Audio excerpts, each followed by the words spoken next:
while you were gone, I decided that Trashcats is brought to you by Quick Water. Quick water. Water that's quick.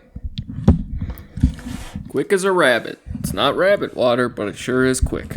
Tastes like rabbit. But no one knows why. Welcome to the Trashcats Trashcast. I'm Richard.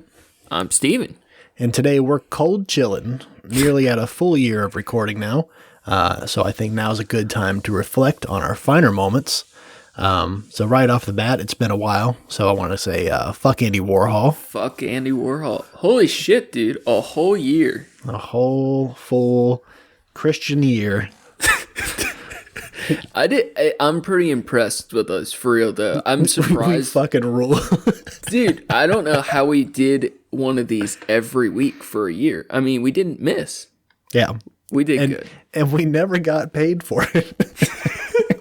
Not a penny. Not a single penny. We're doing this for you, the listener. DIY or die. We're doing it for ourselves. How's your week been? It's been good. Of course, guys just got back in from Cincinnati. Fuck yeah. And then went to work for a couple days. And now I'm exhausted. But it's been, I'm looking forward to some good quiet time off to get my shit back together. Hell yeah. How you been? I'm just so glad Thanksgiving's over. Oh my God. I'm not even eating the leftover turkeys. I'm just so glad it's over. It was a nice little break from work. Dreading tomorrow morning. But overall pretty good. I'm excited to eat some stars and talk some shit. Do you hear this? Oh, is that like a Star Crunch? It's a Starburst. Oh, Starburst. Oh. I've been saving them all evening just so eat on mic. Yeah. Hell yeah, do it. So I could eat a distracting, juicy candy. Hell yeah. You know, I found out this Halloween that my cat loves Starburst. Really? Yeah, we had bought a big, the big multi-bag deals at Sam's Club, and then I've already talked about my Halloween story. Put out a bowl of candy in the rain, and no one came and got it. So we had all this candy left over, and I took some up to my place, and I was hoarding it for a minute. And whenever I open a Starburst wrapper, my cat would come running. Like when I open any wrapper, she'd come running, but like the Starburst, she'd see it and be like, "Oh shit." And she'd come over, like, sticking her nose all up in it. She wants to, like, sniff the wrapper and, like, lick it. And a couple times I caught her playing with a full Starburst that she had ripped out of the package and, like, bitten into it. Like, I don't know. She craves that juicy goodness. She likes lemon and strawberry the best. What a rascal. Yeah. Also, I wanted to say shouts out to the homies Dash and Tyler over at the Movie Time Extra podcast. Yes. They recently just did a Carts of Darkness review. They usually don't do documentaries, but they took a look at that. That was fun. Yeah, man. Great. If anyone, I'm sure we mentioned Dash on the show before, but Dash is the homie from way back. I knew Dash in like the 2nd and 3rd grade. Yeah, that's so cool. Yeah, they did a great episode on it. I loved hearing all the stories later on in life of like, like David, I think it first told me something about like, this dude, Dash I know over in, Clifton or whatever. I'm like, yeah, I know that guy. I went to school with that guy. And then later on you said something about him. I'm like, how are all my friends friends with Dash? That's always so weird. And I never saw him anymore. So, fuck, man. Thanksgiving's over. What about fucking Christmas, though? Not ready. Last year for Christmas, I did this, and I thought it was really smart. I did a bunch of, like, canned and, like, jarred goods, and I want to do that again. Last year, I did it way too early. I did it before Thanksgiving, and then I had all these fucking jars sitting around my house. And I thought, next year, I won't do that. Next year, I'll wait. And it was excellent, too. Thank you. I'm glad you liked it. I have like a couple weeks, basically, to get this done. And I'll probably do a little bit tomorrow of, like, cooking. And then, like, it's just going to be, the canning itself is a full day, let alone the cooking. Because then, like, if something doesn't seal right, then you have to redo it. It's a whole pain in the ass. Yeah, that'll be cool though. So I know we're gonna, look back at our year a little bit. Yeah. Do you have any thoughts you've had going on this week first? No. I mean, mostly to mirror what you said. I'm just glad Thanksgiving's over.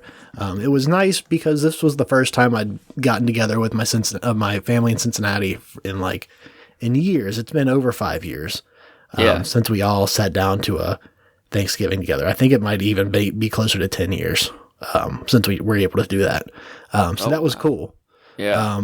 It was, but of course, being the chef of the family means that I'm catering every time. Whenever there's holidays and stuff, went really well. The turkey breast got a little overcooked for my liking, but no one else noticed or complained. If they did notice, they didn't say anything. So I'll take that. But I did like a miso butter and herb rub on it on the inside of so good. So fucking good. Is it just me, or do all chefs prefer things to be slightly, not undercooked, but on the raw side? For you, overcooked might have been what most people expect. Is normal, yeah. Well, see, that's the problem with even pork and stuff like that. It doesn't need to be cooked, all the way through until it's a hockey puck.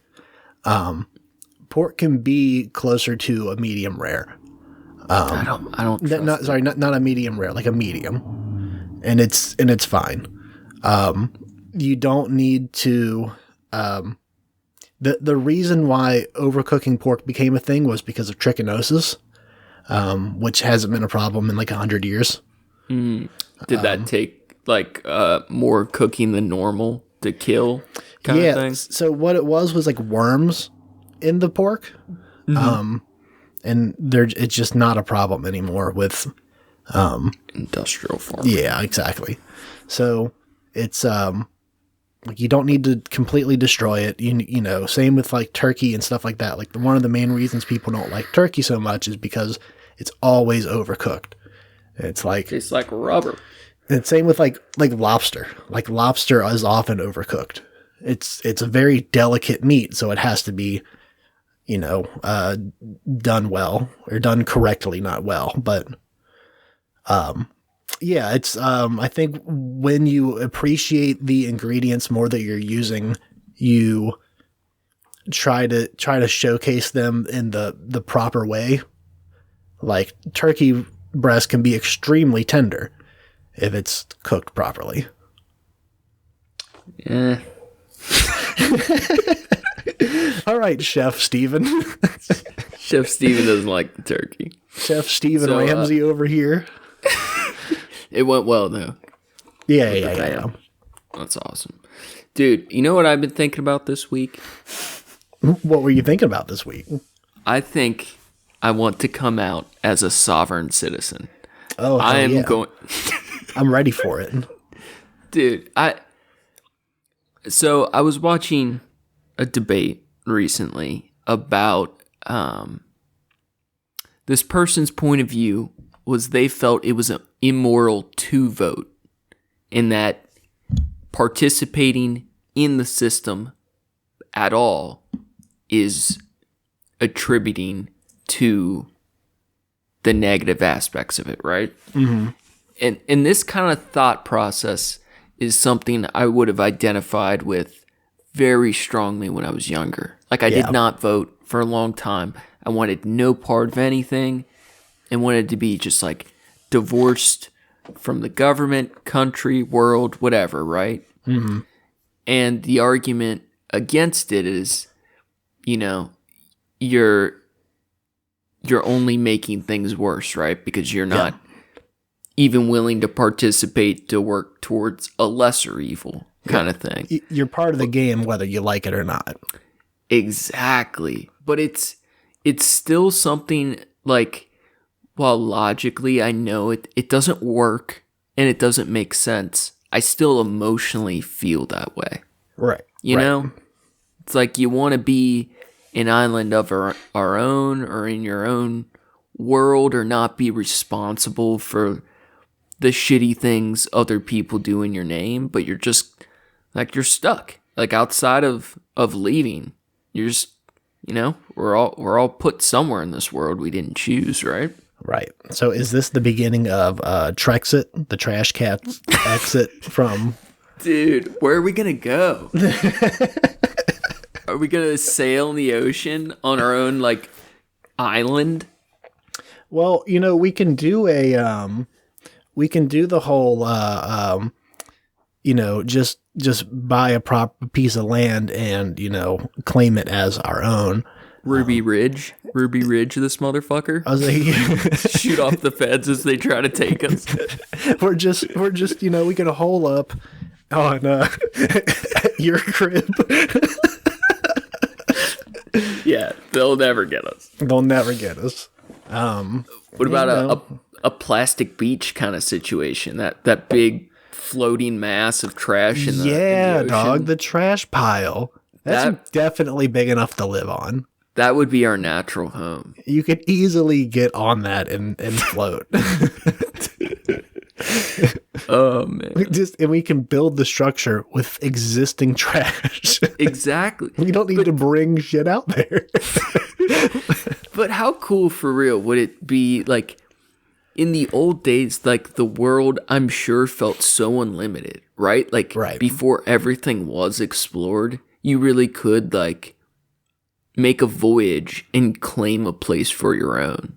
Mm-hmm. And it's kind of sad that's gone. Like we got the sea, like the depths of the sea we can't explore. Like we can't go to space, but like as a singular person, that takes money, resources. There's not like you can't just like go to the park and claim an area of woods, right? Well, let me tell you, Second Life. Did you ever try that shit? No. Oh my, it is the lamest experience ever. I mean, I guess for the time, it's still like some cool meta shit, but oh my god, what a boring game. I mean, one of the biggest things right now is VR, like VR property shit. Like, I wanna look into it and get the actual number, but I'm pretty sure a piece of VR real estate, quote unquote, air quotes, real estate just sold for a decent amount of money. Really? Yeah, someone made like a place and then someone bought it, and it's like just a home and a ranch and shit. I don't know the entire story of it, but it looked pretty fucking stupid. Dude, that's so frustrating. Yeah, I'm coming up blank on actual shit. It might have been fake, but still, I don't doubt it. Fucking the metaverse. Dude, there's a game. I forget the name of the game, but it runs off real money. Like it's a sci-fi RPG, right? And you play with real money.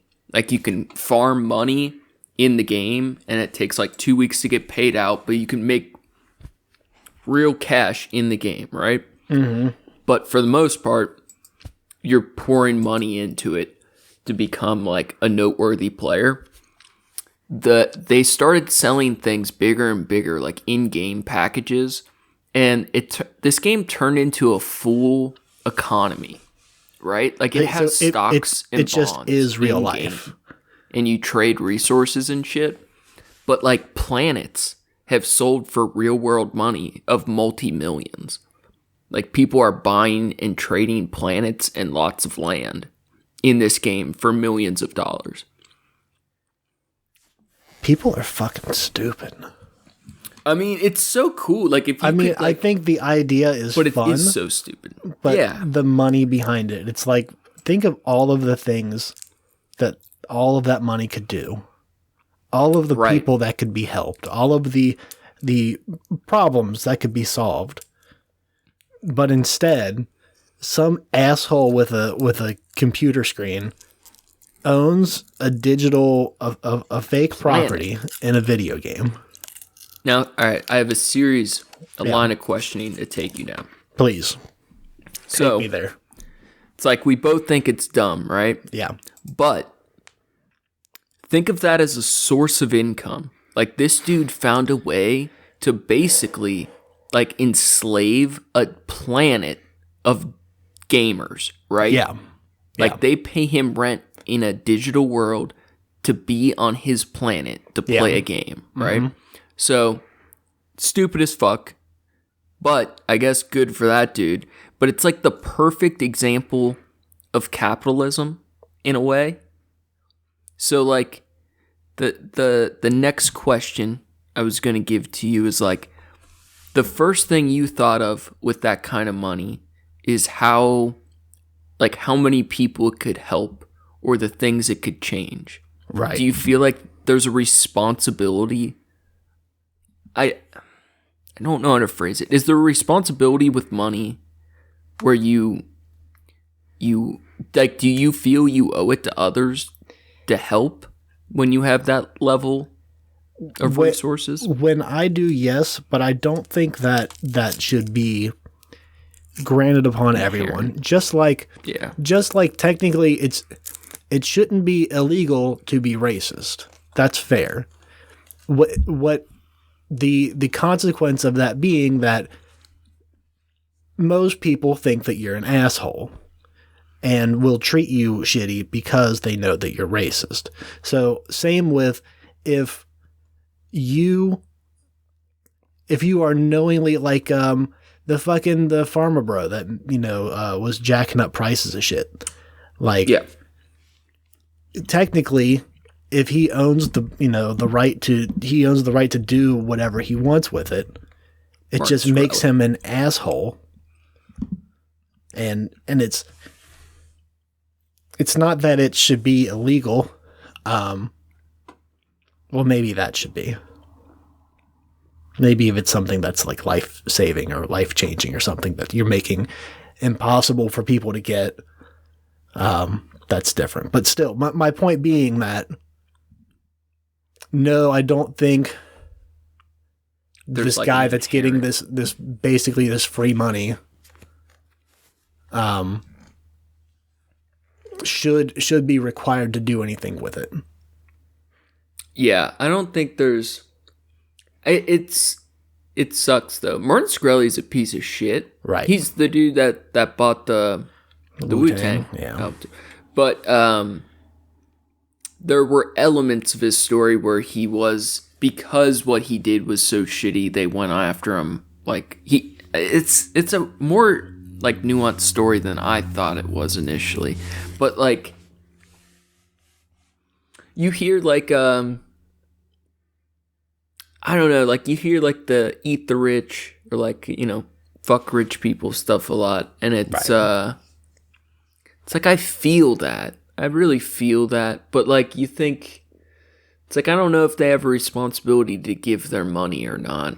I think, no. For myself, I feel like, I don't know if I owe the world anything or not, because that's basically what it is. Like, do you owe people or not? I think there's an argument when you get to that level of wealth that it is something bigger than yourself that required society to help you make that fortune as well. And right. That, well, I feel like, I mean, they can, I would rather. Oh, let me put this in context. So I'm gonna make a point, and then I'm gonna follow it with a separate point, or with a separate thing. I would rather people pay their taxes than donate to personal interest charities. That they owe less in taxes. I would rather that, but. The problem is then, like, where the taxes go to, or where they're allotted to, that it's not in a helpful place, where even with that money in the current budget, it still goes in the wrong direction. It goes to the wrong places. Yeah, it's like the priority on policy is fucked up anyway. So, yeah.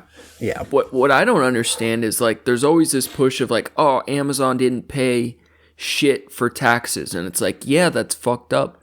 But the real thing is like, why is it like, why the fuck are we taxing the business and allowing them to get out of it with different tax write-offs when we should just be doing better income taxing? Right? Like, who the fuck cares if the business gets a write-off as long as the owners pay their income tax? Right. Like, it's so backwards. It's all ways for taxes not to be paid. Biden put out a thing at the beginning of the year, and he said something along the lines of like, these corporations, they didn't have to pay taxes because of loopholes in the system. He's like, I don't want to punish them for that. That's not... They did nothing wrong. They found a loophole in the system. And it's like, that's the problem is that there's a loophole. It's like, we're not going to go after them because of this. You fix the system. If the system's broken, you fix that. I heard somebody I respect recently say like, we were talking about the criminal justice system in general and how like these recent court cases, it feels like it's failed us, and they felt strongly like that we need everything to fall apart so it can be rebuilt, right? Yeah. And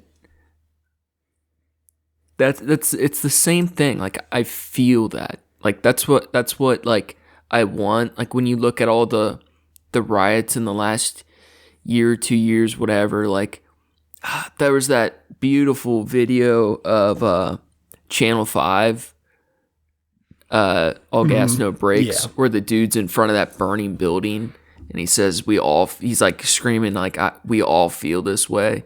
Like that's the argument like I feel, but like if we let things fall apart or we don't participate, the people our country's already failing will just be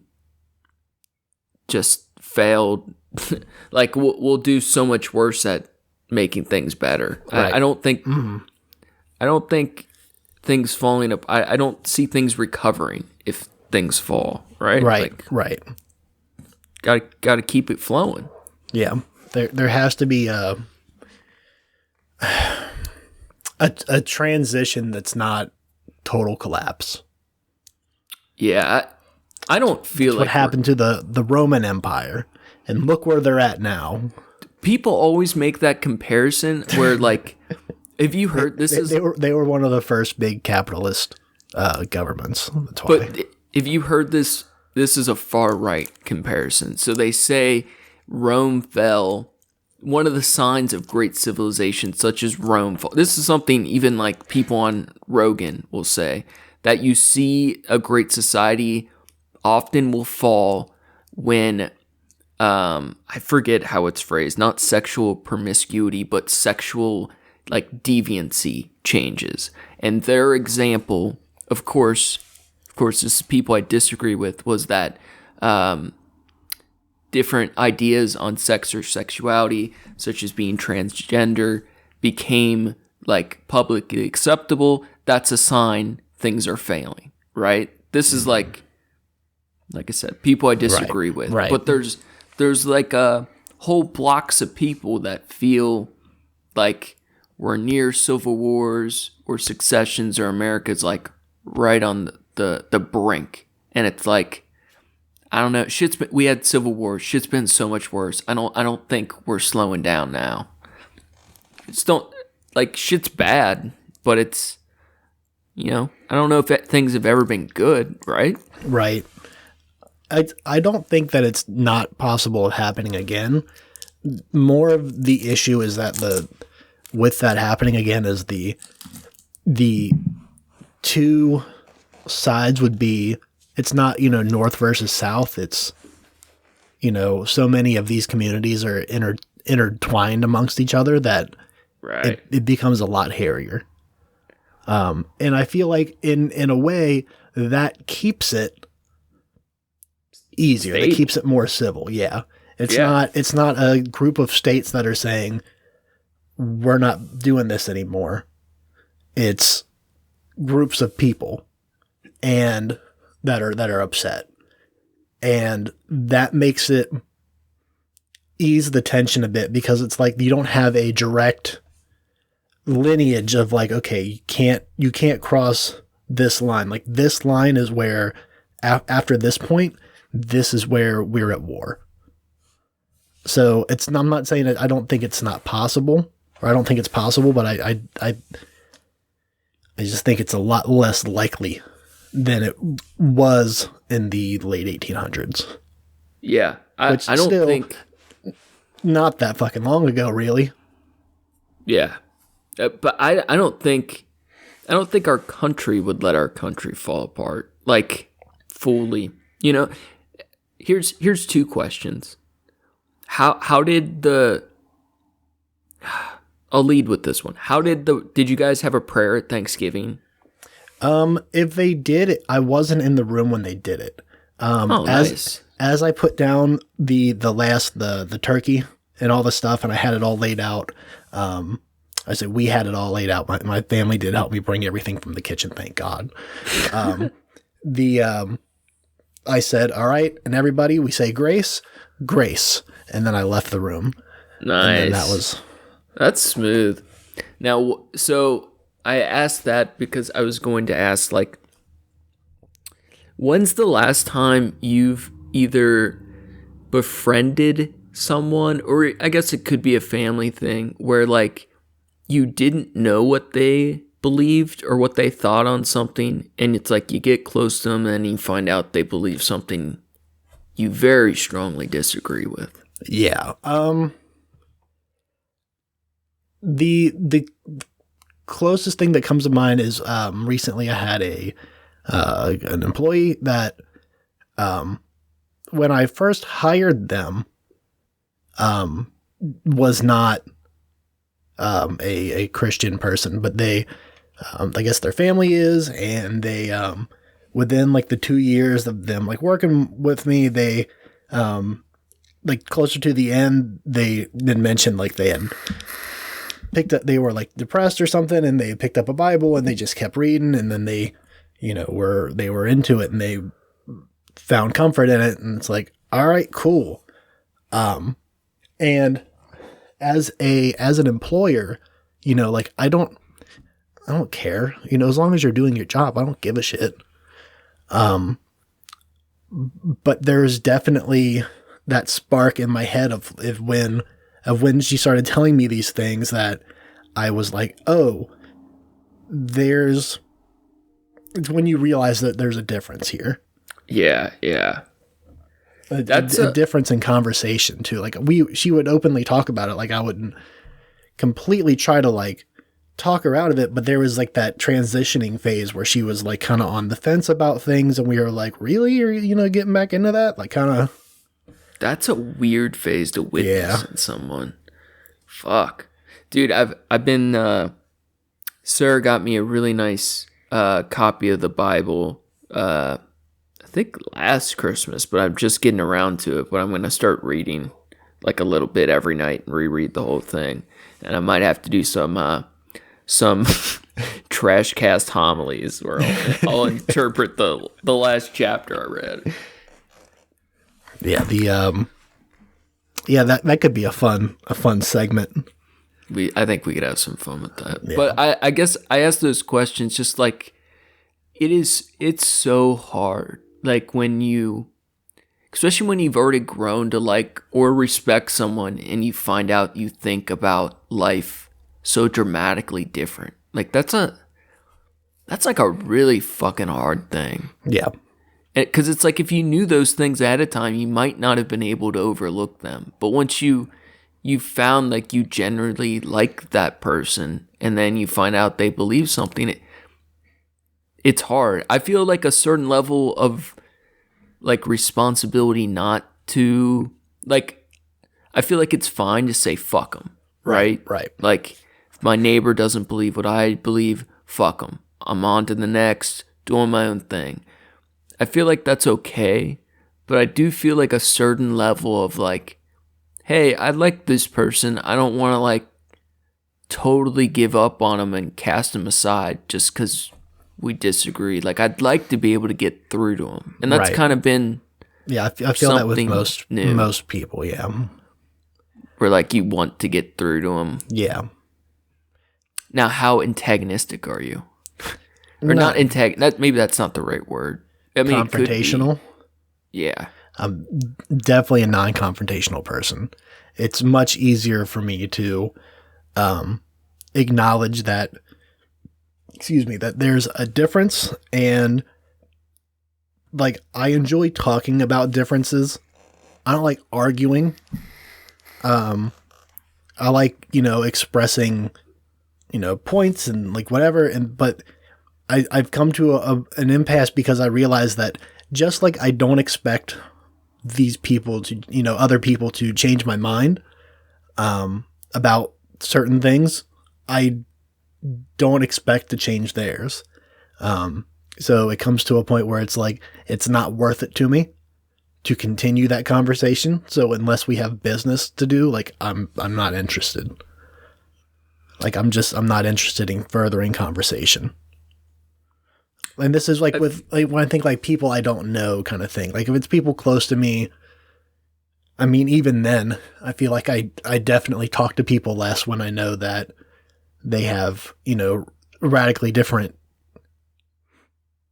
beliefs and whatnot. And it's not that I want to shut them out, but if at a core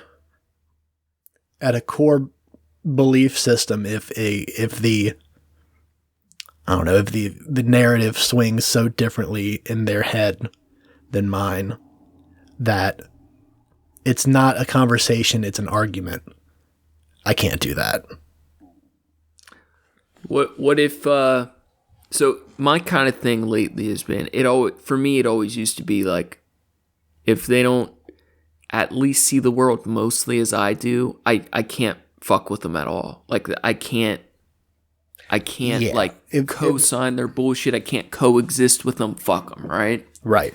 So like now I kind of feel like, because I don't think I'm a confrontational person for the most part. I think maybe I could come off like it, but I'm very introverted. I don't want to engage, right? Right.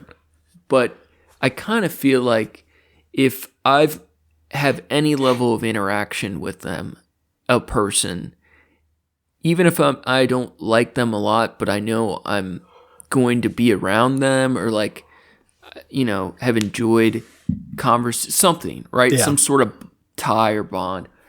If we see things very dramatically different, I kind of feel like, you have the two options. You can not bring it up and just pretend things are okay, but you're never going to be right as close to that person. Yeah. And you're not going to change anything either, right? Right.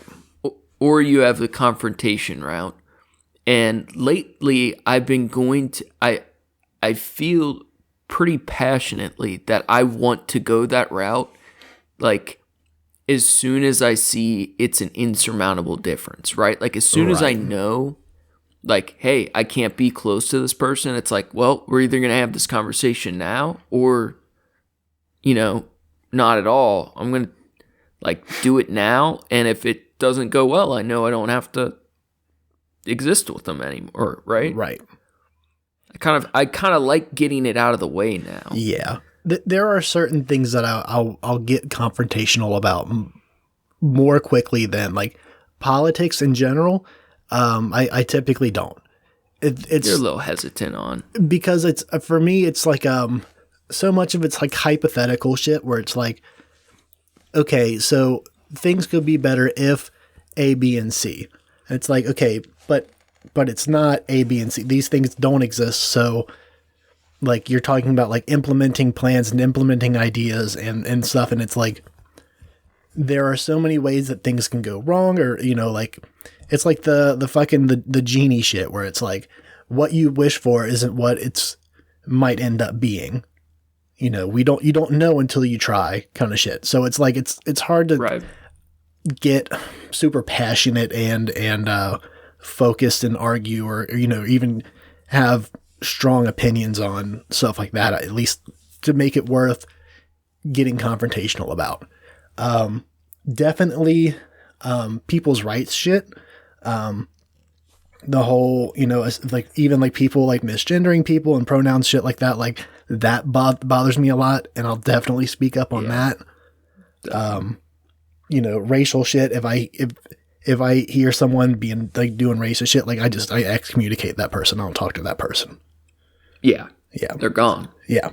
Let me think if there's another one that pops up in my head, but this is a random aside. As a white dude, do you get, I know in part because the type of circles I was in, it used to happen a lot. Doesn't happen nearly as much, but I had it happen like within the last year, where like random racist white dudes try to test you. Yeah. Where they throw out that racist one-line hook to see if you're with them or not. Yeah. I read a thing somewhere that was called Schrodinger's racist, or Schrodinger's jackass, or something. It was like, you know, someone that says something racist, and then based on your reaction decides if they were joking or not. Yes. Yeah. It's like meme lord bullshit. Yeah, it's like, I can't. I definitely do get that, though. I've had customers say, just like off-color shit, like not like, you know, super, you know, outrageous shit that they just said, but like it was phrased in a way that was like, okay, dude, you need to leave. Like, if you had said that before you had bought your shit, I wouldn't have served you. It's just a really wild, yeah, I don't know. Yeah, I definitely do get that, though. It's so wild that somebody can jump to that conclusion and just throw that kind of shit out there. Yeah. It's so unacceptable. People I don't know. It's like, I don't know these people. I mean. Yeah. You know, it'd be one thing if it was like someone that I had like been working with for a couple weeks, and like I've gotten that too. But like people I don't know that do it, and you're like, dude, I don't know you. How do you just walk up to people that you don't know and say some shit like that? Like, even if you feel that way, you have to know that, you know, you're definitely on the you know, minority side of this at this point. Yeah, I feel like that's a very clear-cut example of a time where like pushing back hard is very worthwhile. Yeah, exactly. Or a good route to go. Yeah. You know, the bridge is burnt. You're not getting through that person. Yeah. Sometimes it's better to make things clear.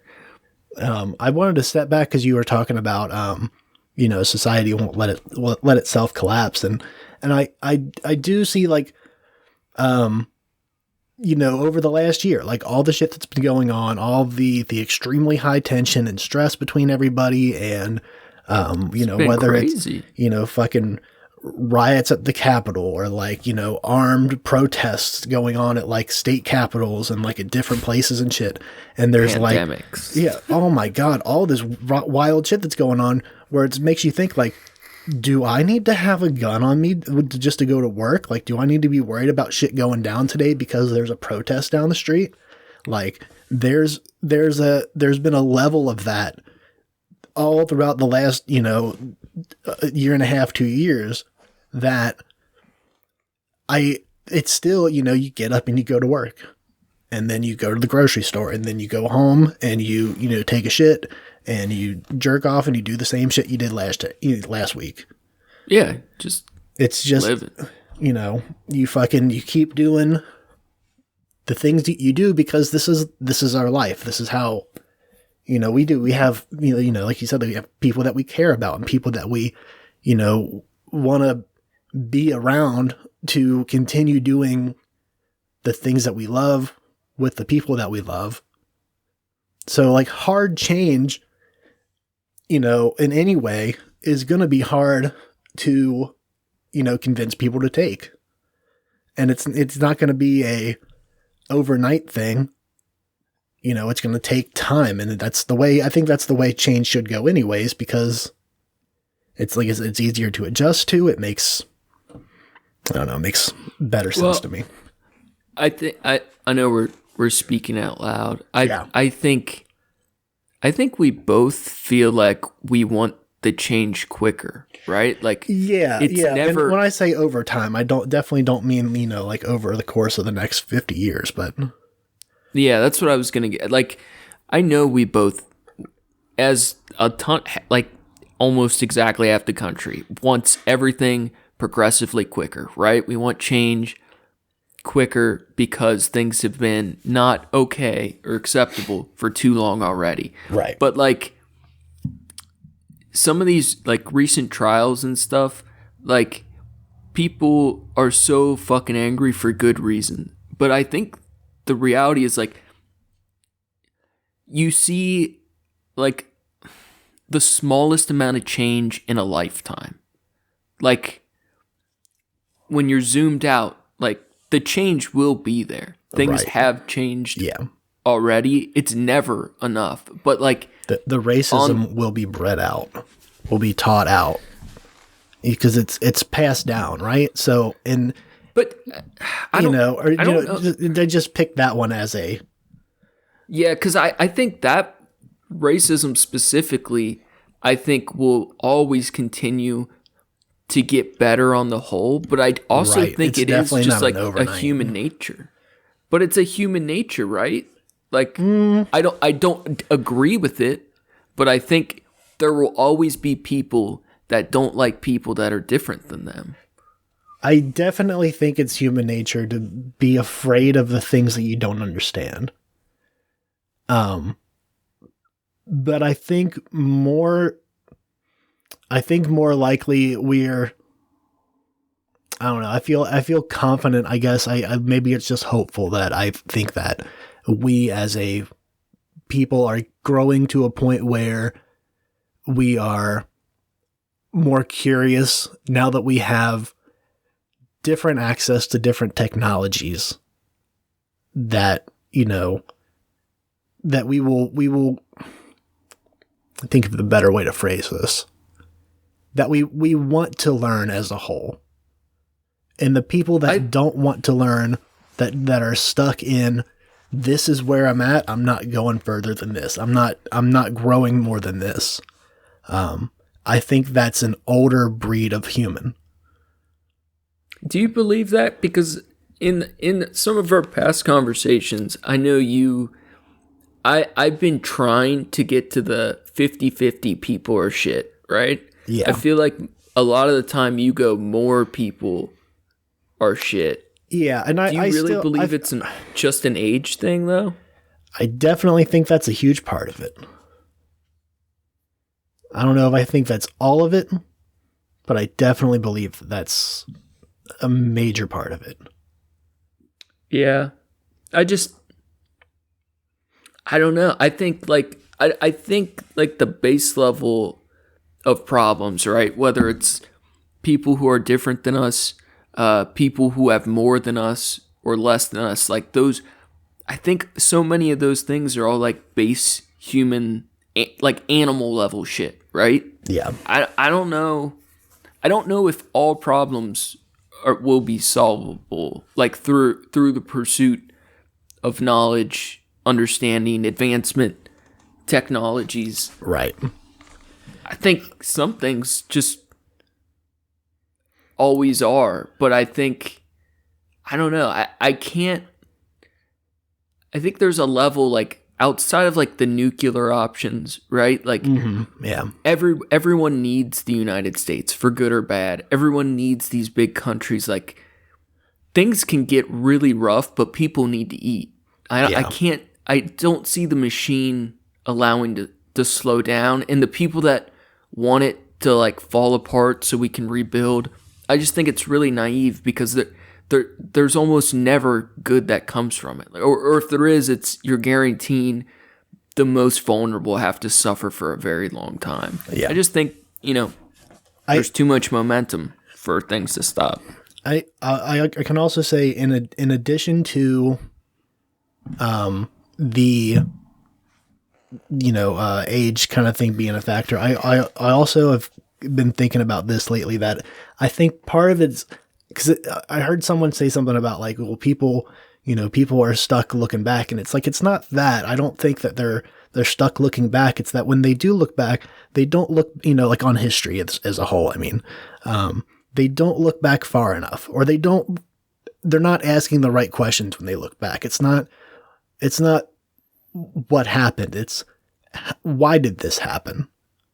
Like, okay, so, for a random example, Rome collapsed. So you go back and you think, but actually why? What led to this actually happening? Or, the civil rights movement. Like, what led to that happening? Was it years of oppression? Absolutely. Was it decades, of oppression after, the promised shit? Yes. But like, it's looking back and picking apart, like, not just this happened, so this is what we learned from this. It's this happened, but why? And the same thing with looking forward. And it's, I don't know. I think we should definitely look toward the future. We should all try to be more progressive and think, how can we get to, I think we all want the same thing, just by different means. I do think mostly, not all obviously, but I think the majority, the most of us want the best for us. It's just by what means they take to get there and what they believe to be, in their mind, to be the best. Their ideas of what is the best for us is different. I've heard that some conversations about that recently, that despite differences, people want the same things. I think that's generally true. So obviously, the moral differences is one of the biggest ones. Yeah, definitely. It's like there are people that want us to be one nation under God, shit like that. And it's like, you can't have a fighting. You can't have a fighting. You don't have a chance at fighting with that in a, how was I going to phrase that? I had a smart thing in my head, but it's gone now. Let me throw something at you. Yeah, please. So, because I don't know what the fuck I'm talking about. We're going to look at this last year, but I think here's an interesting way to consider our thoughts when we started these conversations with this podcast and where we're at now, right? Yeah. So we feel like people generally want the same thing. And ideally, like, if you can change hearts and minds, you try, whatever. But I feel like there's always some differences. So, like, I don't know. We were speaking about, like, level of tolerance. Like, how would you feel if we had a random listener that was, like, for some reason, really liked art and put up with all of our bullshit because they liked some of the things we spoke about, but they were super anti-abortion, pro-Jesus, like a bunch of other things that we were adamantly against, right? Yeah. Where's the level of tolerance? Because I feel like depending on the day, we've fluctuated. Right? I feel like I'm definitely interested in talking to this person because I don't know how they are I wouldn't understand how they're so into these ideas and still continue to listen to our show. But agreed. I mean, as far as I'm concerned, if you're really strong in those directions, like, that's cool if you like the show, but that doesn't mean I have to like you or agree with your thoughts. I'm so glad you said it that way, because I feel like when we started, there's like You're more than welcome. There's plenty of other podcasts that are more suited to your needs. But I feel like when you start doing something online and you're like a project and you don't want to be like a shitty person, it's like you can't like, I don't know, like rule parts of both an audience or like people you're trying to connect to like out right away, but you also have to like speak true to your feelings or ideas, or it doesn't work either. And like I remember you saying it in the past too, like that you just have like lost tolerance for specifically religion. Or like certain things for sure. I was gonna say there are. So one of the things I think about all the time is like I definitely don't want the podcast to become an echo chamber, but I want to try to make sure my surroundings aren't an echo chamber. I like to look at problems from all angles. I like to find the logical solution to things and figure out what makes sense based on all of the information I can find. That being said, there are definitely things where my foot's in the sand and I'm standing here and I'll the hill that I'm willing to die on certain things. That it's just I'm not my opinion will only be swayed by something of a miracle. Like nothing less of that, nothing less of a miracle would take away the opinion that I hold, I guess. I'm with you. Here's just for funsies. Let's say you did see a miracle. Yeah. I don't believe them. Don't think anything's happening. I think if I saw one, I think I still would deny. I think that's, even if it's not logical at that point, I think that's I think it depends on the miracle. Like, yeah? Yeah. I feel like if it's I don't know, it would have to be, it would have to be God with today's paper, The ransom photo. Oh, no, I don't know. It would have to be very specific. And the thing is, I don't think that's well, specifically on religion. I don't think it's too much to ask for, because if God is all powerful, then they have the power to make me understand that what I'm seeing is real and not a falsehood.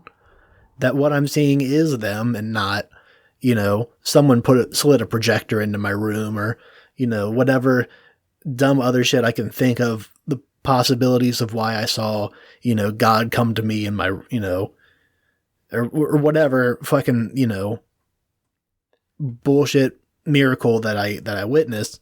But I don't know. I can definitely agree that I would want to deny. I would want to find the logical reasoning behind the thing, or like the what actually happened. I don't know. I think that's very fair. I would be more open to questioning it, though. I would be more open to, if I couldn't find a logical reason, I would definitely be skeptical of my previous opinion. Yeah. I feel like that's probably like the most fair conclusion. I feel like I'm fortunate in that both like my logic and emotional perspective line up, because I think no matter how much proof I was shown, definitive proof, like I don't think there's any way I wouldn't hate a creator. Like I don't think in anyone that was right about, I still would loathe. Like, I just don't think, anything could ever change. And it's, to say that is like, oh man, there's like, you're giving like so many shitty people ammo in a way, but that's where I'm at with it, honestly, where, no, like you said, I see that too. Foot's in the sand, man. Yeah, there's, so let's say, God comes to me and he's like, I'm real, motherfucker, I'm here. And then and then I get to ask questions and I say, well, what's up with people like starving and like AIDS and shit like that? Like, what's up with all these faults in your creation? Like, were you like, was this like the demo? Are you play testing? Like, are you trying to figure out like, this is a good way to make this work? Or like, these are the checks and balances that work, instead of like, here's a system that works all the time. Like, are you fallible or are you an asshole? That's the question. It's like, are you just a piece of shit, or are you not as all powerful as people believe you to be? It'd be funny if he was an all-knowing but very weak. He's just a real shitty guy. He's just not good at his job. I lost my powers long ago. I've been stuck on hold for millennia. The fucking, the idea of it being like one of a god of many, like that'd be so cool. It's just one god that's controlling our, like, a sector of the universe kind of thing. They have their little thing, and like our universe is like it's like the plastic island of trash in the ocean of the universe. They kind of like set some shit up over here and then forgot about it and let the mold grow on this dirt ball for a while. And they came back like, oh shit, y'all been here this whole time? God damn. Doesn't the idea of like fighting in a holy war sound so appealing? Like, dude, wouldn't you love to swing a sword with all the righteousness of God's fury in your heart to slay men, women, and children, knowing it's all been sanctioned by the Lord? It's so brutal because there's so much shit in the holy war stuff. Like, you could replace the word God with, like the devil or Satan and all of that, and it's the most metal shit ever. It's so brutal. Story. It's the same shit. It's just, it works. It still all works. Make the streets run red with the blood of the from the people from the mosques and shit, for in the name of the devil. And it's like, yeah, but they said that in the name of God. Right. And just the absolute mania of it. So, real quick, let's do our stats for the year. Let's do before we go into topic review, let's go. Yeah, fair. So, like, cynicism. Let's rule out a couple. So we got what? Cynicism, beliefs, like passion for. I want to throw like. You said stats, and I thought like our anchor stats. No, like, are we going to just put those out there? That's very private. That is private information. So, how do you feel in general, pre and post podcast? I feel like we're just as cynical. Yes, definitely just as cynical. I feel like my reading and talking abilities are better. My reading out loud abilities are much better. You were $1 when we started. Yeah. Just kidding, bro. We both are so much better. It's crazy. Yeah.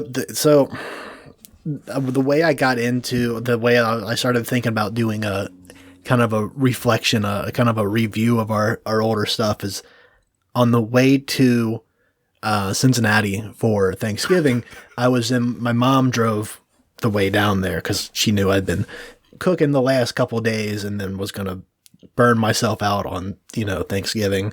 So shouts out to mom for driving. But she's got, she's, kind of skips around on a few of the podcasts. She, listens to some of the newer ones, then goes back and like fills in the older ones. And, the one that came up was, Miss the Evil Raid, which I think was like 7 or 8.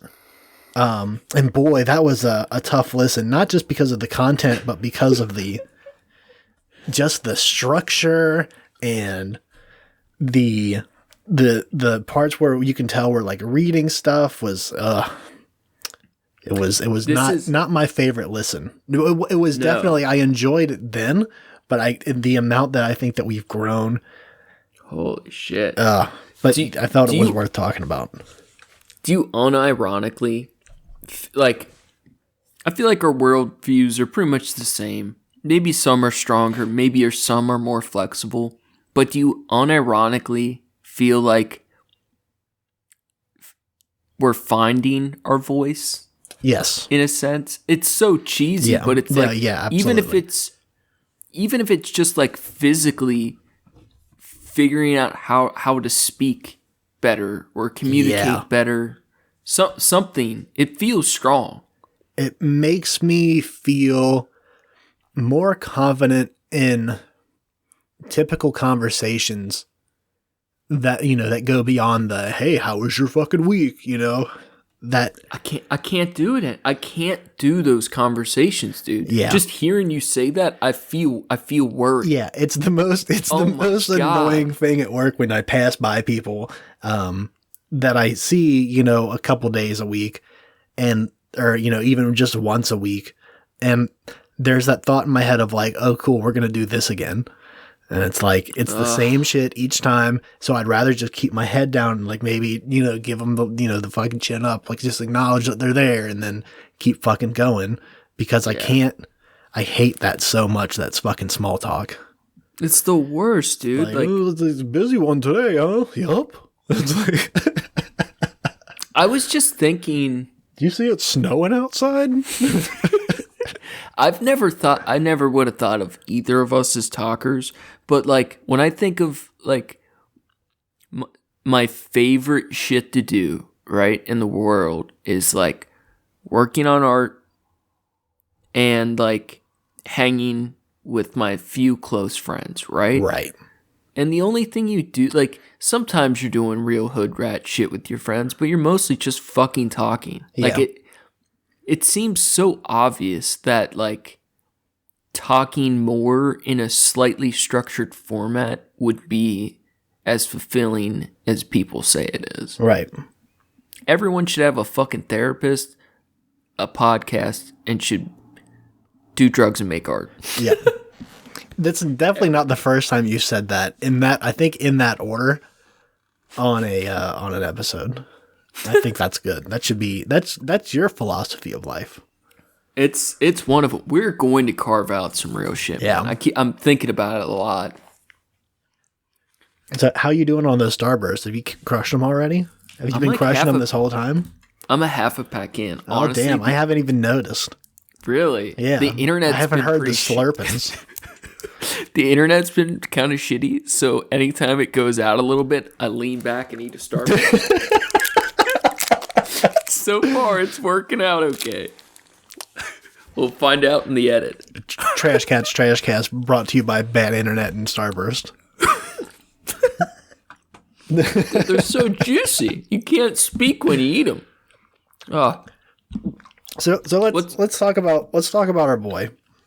So the one that started it all, at least the one that we released as the first like episode, besides the intro episode, because that doesn't count. Cash Money Monet, episode number 1. Hey, that intro was good. It was good for how shitty we were. Yeah, right. We should re-record the intro. Just find the notes and do word for word, but do it better. Cash Money Monet. I enjoy it. him quite a bit. Yeah. I definitely loved the idea of taking this artist that I thought was like, it's fucking Monet. And now I know things about Monet, and I can look at, I saw a piece of art, something someone gave somebody for a birthday gift, and it was on a card or something. It was a Monet print on the card, and I could tell based on the colors that it was after he had the surgery, and his colors were back, and it was like, oh, cool, that's really dope. That I know that kind of shit now. Dude, I was very surprised because you chose to do Monet, and I was very hesitant because it's our first art episode, and it's like, fuck, I it's Monet, but it's whatever, right? We were still finding our way. I mean, fuck, we're still finding our way. Oh, for sure. Yeah. But my point was, like, it was so cool. Like, I was so surprised by how interesting his story was. And I know, aside from just podcasting, the last couple years between watching and listening to certain people, something that I've found that I just was, it's like, it, but it's just surprising when you realize it is like, if you listen to anyone long enough, or just anyone's story, no matter how boring you think it is, there's always going to be something. That fucking plot twist, dog. There's always something. No matter how much of a fucking idiot someone is, no matter how boring they seem, no matter like how little you think if you just listen to them speak or their story long enough, there's something there. There's always something. Actually, the more boring and off the grid they may be, that correlates to how many bodies they have underneath the floorboards and how many heads they have in the freezer. It's the underbelly of a person. Yeah. There's something there, man. Monet started it all for sure. After that, we had we talked some shit on the church, and then some other stuff. I liked that one. We had the 1917 and 007 episode. Just clowning. Want to cry and die in a war. I feel like those were kind of figuring out what we could do well or not do well, and then like the next one was our first freestyle, Seinfeld's Banjo, which is still we are the first result that comes up when you type in Seinfeld's Banjo, which I don't know why you ever would, but that made me so happy when I figured that out. We got our SEO on point. I feel like that was the episode where it was like, okay, this can actually be very fun. I don't even remember if it went well or not, but I remember leaving with the feeling like, oh shit, this can be really fun, Yeah. We talked about the simulation theory, fucking sour cream brain vats. We should. I do like the fucking Buck Wildest title for a fucking podcast. Yeah, I don't think people appreciate that title. You were the first one to point out. You're like, I don't think people like the name of like different episodes. We realized that we just get drops, and like we'd have good plays for a while, and then all of a sudden we put out a new one, and we'd just get no plays, and we're like, oh, I wonder if people just read that and they were like, nah, fuck that. It's crazy how much the name matters. Dude, I feel like we should definitely do more, like, because that sounds like it would be a cheesy one, but we did a really good deep dive on it. And then the documentary came out shortly after we recorded, which was, I really enjoyed that too. Yeah, but I still want to look into Netflix and see how they got all of our notes. They're hacking us every day. But we should do more, like, kind of, not conspiracy, not like bullshit conspiracy theory, but more, I don't know, testing the limits kind of stuff. Yeah. I mean, we went into like the Fuggy cult, which honestly, I thought we did that much later. In my mind, it was not that long ago. In my mind, that is so long ago. Yeah. Holy shit. I don't know how that one sounds, but I really enjoyed that one. Yeah. Then Carts of Darkness, that was fun. Shouts out to Murray Sipple. Yes. What a cool fucking dude. Thank you, Murray. What a cool dude. That was like, I feel like that's when we started hitting, like unlocking, or I don't know, finding who the fuck we were as a podcast. Especially for like the movies kind of thing. Like we definitely haven't done like movie reviews in a while. I like talked about it for a while, but we found a comfortable spot doing that. Because it was kind of weird. It just felt kind of off. Diesel Boy and the Phantom Pooper. That was another one of those ones that just didn't get many clicks. Nope. Which that was fun though. I think that's a great fucking podcast name. Dude, if I see a podcast titled that, I'm clicking it 100%. Fucking Forge Washington and Forge Costanza. Dude, I thought, I don't know, maybe I need to re-listen. Damn, these Starbursts are juicy. I thought our art forgery stuff was solid. Yeah, that was fun. That was a good one too. That was one of the one where we realized like there's way too much here for one. And that was a fun problem to try to figure out. Like, how do we do this? Yeah. What I don't know. As long as we're passionate about the topic. Yeah. Even if it doesn't turn out great for someone else. Fuck, they're so juicy. Yeah. I can vamp for a minute while you get that one down your gullet there. I'm gonna power through. I'm gonna power through. The fucking the black holes and like the string cheese theory and like those two, like those were fun. I was just recently telling someone I'm starting to set up a like internet dating profile situation, and in it I put down towards the bottom, like if you read through all this and you're still actually interested, like here's a bonus. You can go look up and like hear me talk about shit I'm interested in. Because I think that's a great way to like learn about people. Yeah, but I think, and one, it gets us more plays on our RSS feed, but also, I think that's like a huge bonus that like here, like these are the things that I'm interested in. Like these are the things that I enjoy. Like, and like you said, like hearing anyone talk about something that they're interested in, that they're passionate about, like that's huge. That's already like, that's always going to be something that's listenable, even if it's something that you're not particularly interested in. When you hear the passion in someone else's voice. Yeah, and I don't know if we're there yet, but I feel like we're figuring out how to get that across, because I know like I think we learn the most, or like I don't know, the research sessions or like deep dive into stuff is like thoroughly enjoyable for me.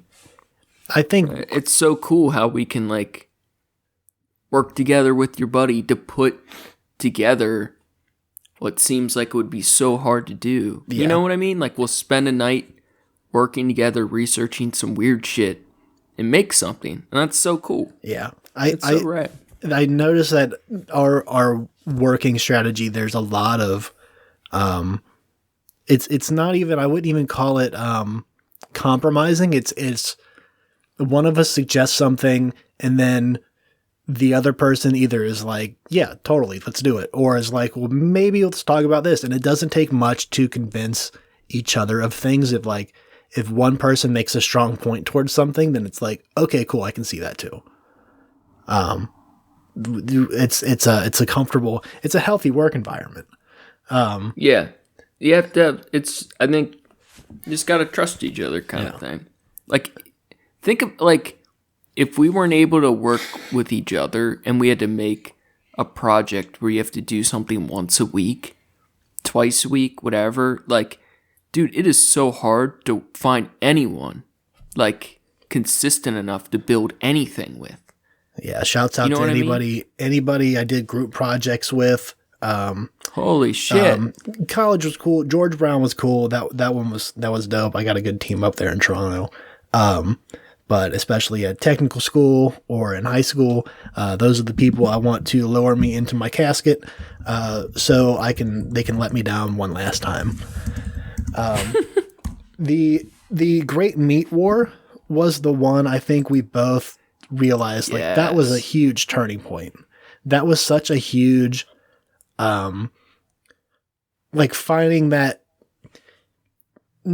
controversial, but I don't know, finding something that we both like mostly morally agreed on and like kind of had slightly differing opinions. That is the other problem with coming up with topics sometimes is it's like, whether it's, controversial or not, we have such similar opinions on things and thoughts about things that it's hard to like combat each other. Like you should in a good conversation. We almost need like an alt-right piece of shit. That's our third host. a token radical right. It would get so fierce so quick. We'll get Steve Bannon on the podcast. But you're right. The meat war, I feel like it was sharpening the blade. Like we were playing antagonistic with our own views. And I think we've been doing better at that lately, where there's like even if it's not strongly how we feel, like you said, looking at things from opposite points of view, right, or from different angles to try to challenge things, Yeah, you're really good at playing devil's advocate. Dude, I noticed that like in conversation. You're really good at like voicing that side to put it into words where I'm not. Like I said earlier, there are certain things where I get stuck in my opinion and that's what I'm thinking of, and I can't turn that off for the podcast thing. See, we've talked, I have it on one of our lists, but like a future episode I would be interested in doing is like dumb, crazy shit we used to believe. And that may be more geared towards myself, but I used to think all kinds of crazy, dumb bullshit. Like, I definitely want to go down that rabbit hole. I think it'd be fun. And I really try to listen to like mostly, it's probably like 2/3 stuff I feel strongly about and agree with and learn from. And the other third is people like fucking Rush or like right-wing radio. Like, dude, I listen to Tucker Carlson, fucking Alex Jones, all that shit. Because I want to know why they're wrong type of shit. Yeah. So I feel like I can look at pretty good. You're filling up on ammo. Yeah, like if I wanted to pretend I didn't have the ethical views I do, I could like really be an asshole online or some shit. So at that point is finding something that we don't have in common. I feel like I know we've talked about this before, and I forget if we did it on the show or not. I feel like we'd had to have. Is a hot dog a sandwich? We talked about it when we were not recording an episode. I think hot dogs are in the sandwich family, but they should be separate. Maybe I'm an elitist. They're separate but equal. Separate but equal for the hot dogs. You heard it here first. So here's the thing. I believe that a hot dog is a sandwich. I would definitely say it's a categorization of sandwich. It is a type of sandwich. Like you have submarine sandwiches and open-faced sandwiches. We should get a submarine. We should get that's our island. It's always moving. Just a narco sub.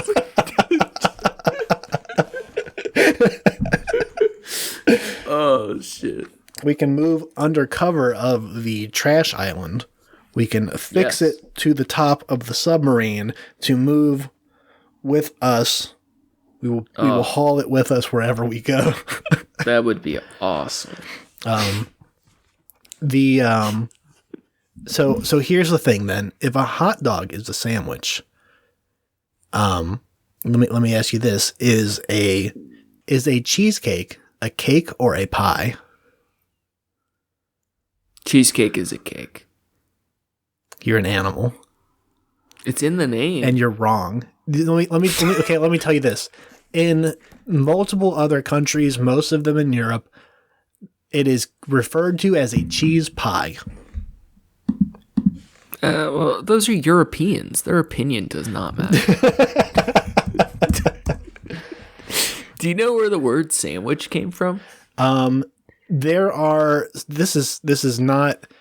This is lore as far as I know. I'm not sure that it's actually completely accurate. Earl Sandwich. He asked for he had a pot roast or something. He had a roast, and he was playing cards, and he asked for a piece of some bread to put it on or to eat it with, so that he didn't get the food on his cards. That's what I've heard. I heard it was rolled meats, but it's the same fucking idea. I don't know if it's actually true or not, but I've heard that multiple times too. So let me ask you this then. Since you're an animal who believes that cheesecake is a cake, sure. Is a wrap a sandwich? A wrap's just a bullshit. Who the fuck eats a wrap? Okay. Calm down. Answer the question. Is a wrap a sandwich? Any place that wants to sell me a wrap, they're just ripping me off. It's not enough to be a burrito. Okay. I'll tell you that. Okay, let me ask you this. Is a burrito a wrap? It's a wrap is a weakened burrito. Now, what if, you could put anything in a wrap, though. So say you have like a shawarma. A shawarma is a wrap. But it has the connotation and shawarma of being very thin. A shawarma is not weak. A good shawarma is not weak, I'll say that. The Pita Pit on Gerard and Jarvis up in Toronto, their pitas, their shawarmas were not weak. But if it's packed full of stuff, they have another name. You call a wrap something it wraps multiple times around. We got double layer of fucking bread, bro. No. And first of all, I've had burritos that had that. So don't come at me with that. It is some bullshit. But so they have pinwheel sandwiches and pinwheel wraps that are made to do that.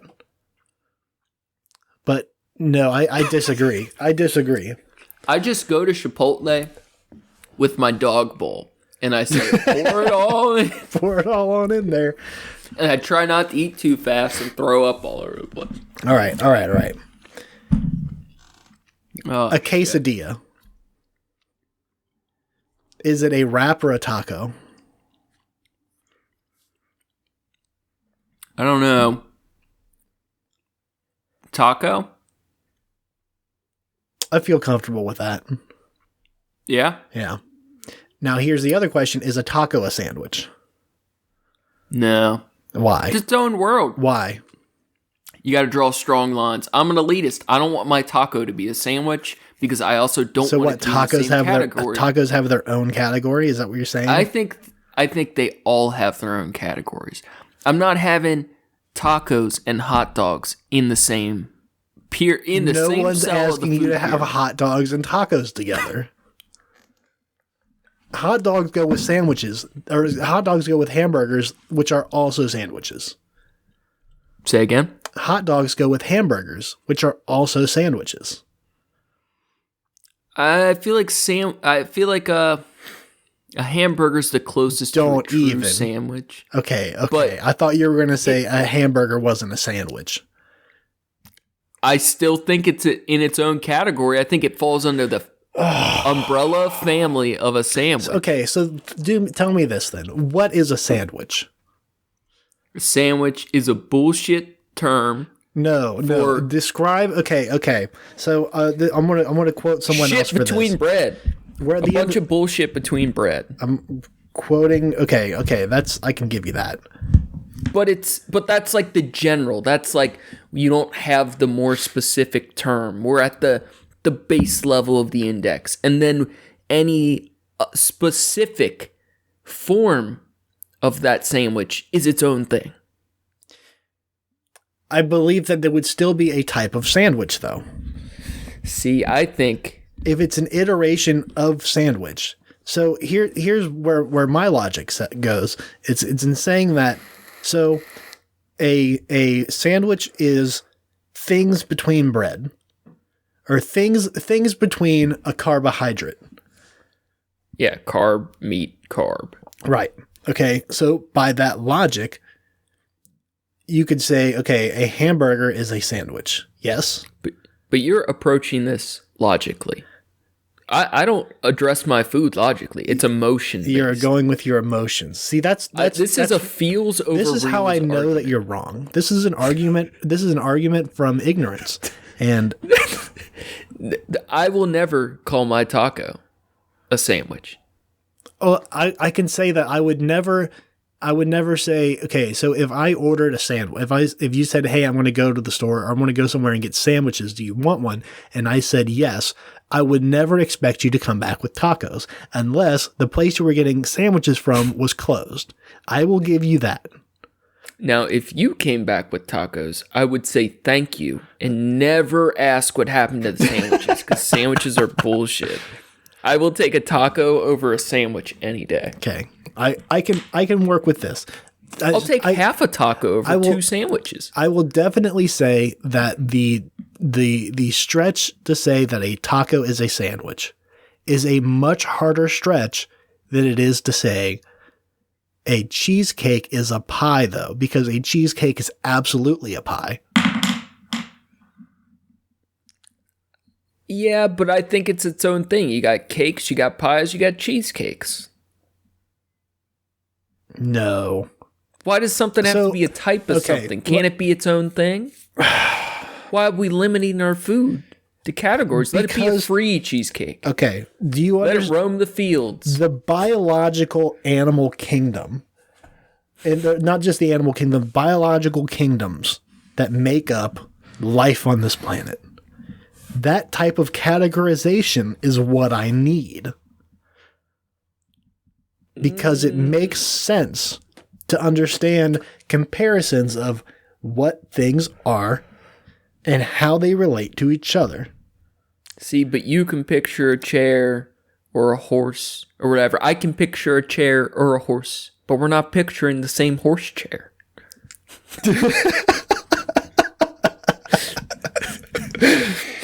Just because you think a cheesecake is a pie doesn't mean I'm going to think a cheesecake is a pie. And that's why you say cheesecake, because if you say pie, I will not know your pie is actually a cheesecake. If you made a chair for a horse, would it... It's like making one for Andre. Would you intend it to just place its rear end upon the horse, or upon the chair, or... No, flat belly, long chair. Long, flat chair.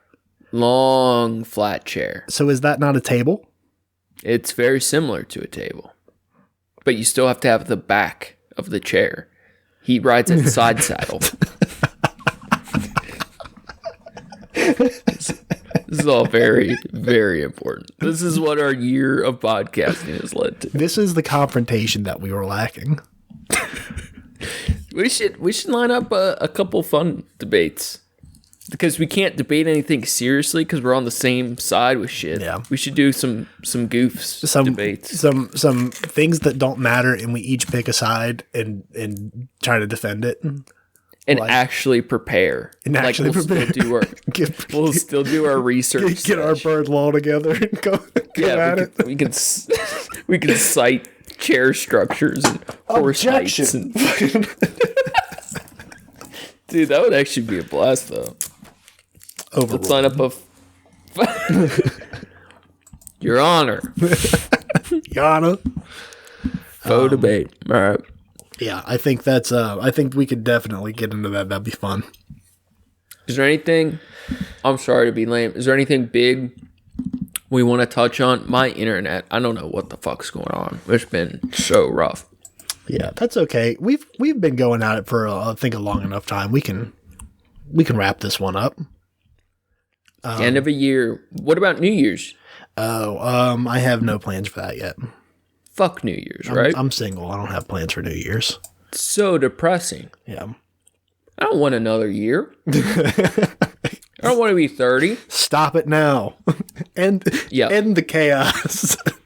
End the chaos.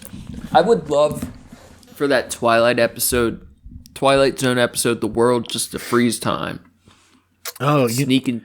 Someone brought this idea up to me the other day. They said, what if the world actually did end in 2012 and everything since has been your subconscious just going nuts in whatever crazy abyss that's become of time and space. And I think I don't think it's reality in any way by any stretch of the means, but I thought it was a fun concept that we talked about for a minute. Yeah, I'd be pretty pissed if all those idiots were right. Yeah, that believed in that shit. I would like if time froze, though. Imagine all the things you could have gotten away with. Oh my god. I would just be robbing banks and doing heroin. I'd be planning heists that they're just for fun. I'd just be doing dumb shit. Fucking payday for real. Dude. Yeah. Robbing art museums. Yeah. Oh, shit. You could own Monet. All of it. Oh my god, I would doodle all over that ugly. We could go burn the Warhols. Piece of shit. I would destroy that painting. Just erase Warhol from the face of the earth. Oh my god, dude, that'd be so much fun. But keep one as an example, and just keep it in a textbook that says "Don't do this." It's just in an art textbook. It's just like, oh, are you making art that's starting to look like this? Stop.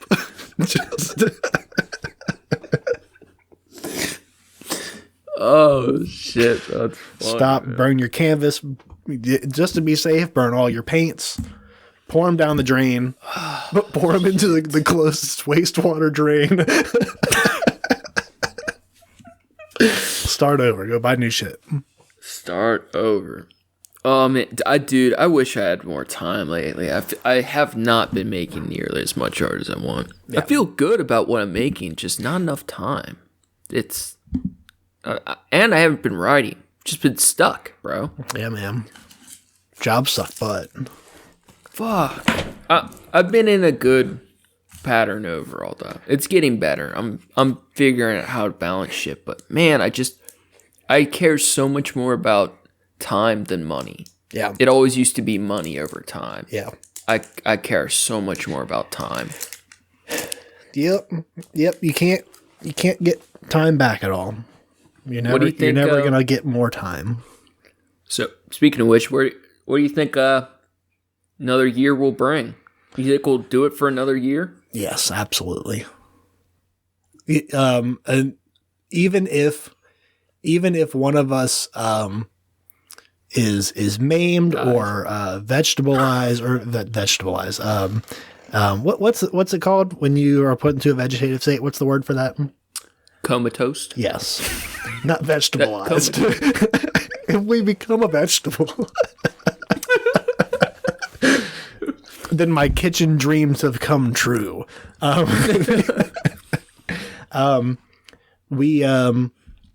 that's another thing that I did this week is I listened to Till Death Do Us Blart, which I gotta make sure you get on.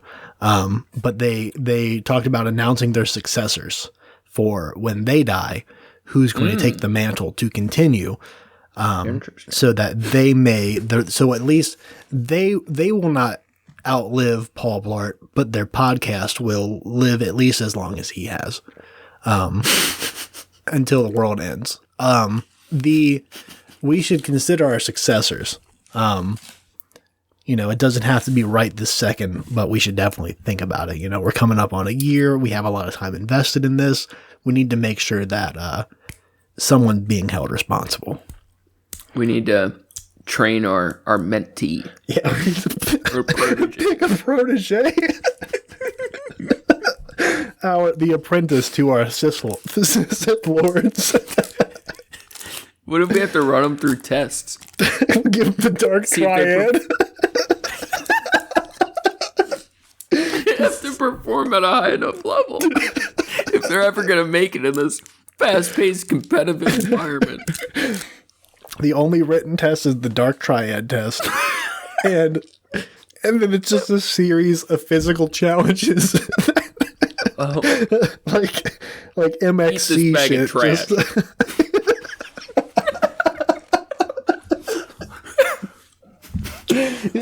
Eat all these old eggshells. Just walk my cat. Yeah. I pity the fool. Oh, shit. Oh, good goddamn. Do it next week. Surrealism? Yeah. Yeah, that's the plan. I got some cool ideas to run by you, too. Cool. I'm down. All right. Thanks again for listening. Year in the books. Yep. Whole year down. We did it. We saved the internet. Thanks again for listening, everybody. Thank you to Approaching Human for the use of his music. You can find his work on SoundCloud at Approaching-Human. Thanks, John. Make sure to check out the show page at Trashcats on Instagram for news and arts from the show. You can go to Facebook, check out the memes. If you're super bored, you can check out my trash yard on Instagram at Skyzix. SKYZIX. Got them chews going, dog. Squirrel cheeks. Them squirrel cheeks going on. Yeah, check in with us next week. We'll be talking about surrealism. Should be a good episode. We said we have that 7-part series, and we're gonna do our best to bring back what we salvage from that. Oh yeah. So that's gonna be all for us today. Stay classy, eat trashy. Go fast, eat trash.